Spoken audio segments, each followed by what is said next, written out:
Disclaimer, this video is vertical due to this all being documented on my phone, but this video is to help those who want to grow their hair and repair it as well. I hope you can still do that by listening to my tips and experience. So I wanted to record this to show my hair growth. So this is the beginning. This is generally the most potent part of the head that you can see hair thinning.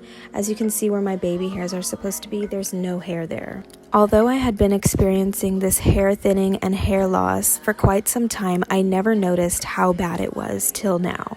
The results on hair growth were taking much longer because I had been dealing with these symptoms for so long. This is caused by stress or lack of nutrients in the diet, and on top of all of that, poor hair care. So let's fix that. So what I decided to do was really research my options. At this point, I didn't have an abundance of things to choose from. Like, it didn't really come down to just buying a hair growth shampoo and hoping that it worked. It was sort of beyond that, because I didn't want to grow my hair in length. I wanted to grow the amount of hairs that I had lost on top of new growth. In that sense, I needed to find ways to repair the health of my hair. So based on my research, I had to go to the source of the problem, which was internal. So I decided to buy fish oil supplements, specifically 1,400 milligrams, and this is so great for hair health. Fish oil can help with your hair growth, hair thickness, which is density. There was a 2015 study that indicated that women taking a fish oil supplement experienced significantly increased hair growth and reduced hair loss. So omega-3s are mainly what help hair growth in fish oil. Numerous studies have shown that omega-3s nourish the hair and support its growth. They also reduce the inflammation that is associated with hair loss. So walnuts can help your hair grow longer. Walnuts have always been used in many different things. Walnuts have vitamin B7, which is great for your hair growth. Eating soaked walnuts in the morning can make your hair strong. And Brazil nuts are great if your hair is prone to breakage or thinning. So if you're struggling with hair loss or thinning hair, Brazil nuts are a great source of nutrition and addition to your diet. They are rich in source of like selenium, which is a mineral that promotes hair growth. Just having that every single day will really show a difference. And I did start to notice a significant difference after like 4 or 5 days of using it. Be mindful of how much of these amazing nutritious nuts you eat, because while they are very nutritious, too much of anything is not good for you. So you should only be consuming like 1 or 2 Brazil nuts a day for the benefits that you need, and just a handful of walnuts is more than enough. Okay, so let's talk about protective styles. For me, French braids and regular loose braids are the most protective for my hair type. The reason is because it loosens the tension on the scalp, therefore there's nothing pulling or tugging on the roots of your hair. Your hair needs to breathe, so keeping it in tight hairstyles like ponytails or tight buns are not going to help with hair health or growth. Since I have short hair, I go more for French braids, and I just learned how to do French braids, so I'm still getting the hang of it.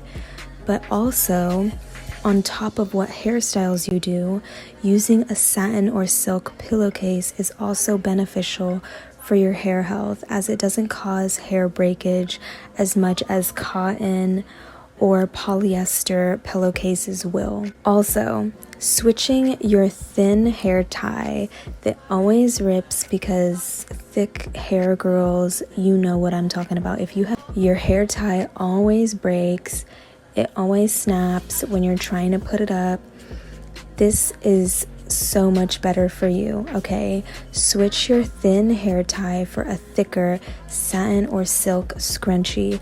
These have helped my hair so much more than I thought that they would. I noticed significantly less damage from putting my hair up when using satin scrunchies. You can get it on Amazon for like $5 for a whole pack of them. It's great. Now let's talk about haircuts. This is going to be controversial, so before I say anything, I just want to make it clear you should do what works for you. These are tips that have helped me in my hair journey and my hair growth, and I've seen results. So this is what worked for me. Now do what works for you, whether it's taking some of my tips and putting in some of your own, vice versa. So with that being said, I haven't cut my hair at all in 6 months. The reason is because I'm maintaining my hair health more than I have before, so I'm needing less trims. Getting trims every 2 months or so isn't going to help with hair growth. It just makes your hair look healthier, but it's not actually proven to promote more hair growth. What will actually promote hair growth is diet changes, as I stated already. So trims are not needed as frequent as some of you may believe.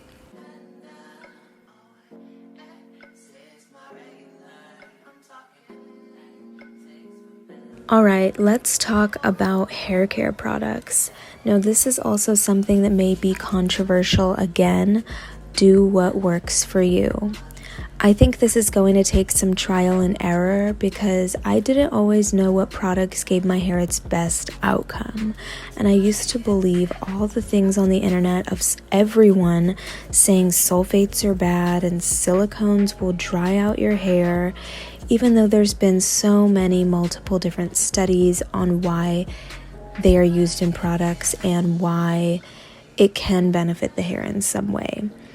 Well, I noticed my scalp was really unhealthy with using products that left out all those ingredients, meaning sulfates and silicones. I have curl type 2C and 3A, but I don't always style my natural hair, so that's why you may never have seen it. Anyways, I was so confused on how every curly girl method approved products, meaning sulfate and silicone free products, weren't working for me for the 5 years that I relied on them because of what I saw on YouTube. So now I know that sulfates do dry out my hair because they cause frizz in my hair, and it doesn't work for me, but it may work for someone else. And silicones hydrate my hair and keep it soft and silky.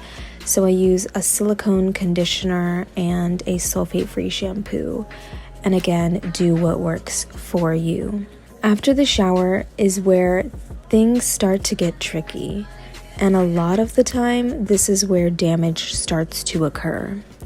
Because people heat style. So when you use a blow dryer, a flat iron, or any kind of hot tool, that is going to cause damage. Even if you use a heat protectant, eventually damage does occur, you know?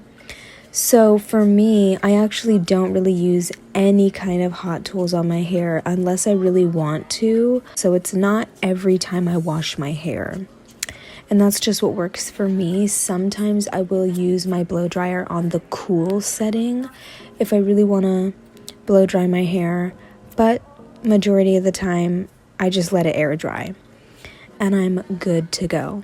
But again, these are all going to take trial and error. You have to figure out what works for you, and you're going to test products and you absolutely hate them, and that's just life, you know? Alright, you guys, that's going to be it for this video. Somewhere down the line, I probably will make a part 2 to this video, but until then, this is it. This is all the things that I did to encourage hair growth, to maintain the health of my hair, and to just repair the health of my hair. So I hope you guys enjoyed, and I hope that this helps you guys with your hair journey. And remember, do what works for you, not what you see on social media. So I'm out, you guys. Stay tuned for my full wash day routine video, which is probably going to be up next.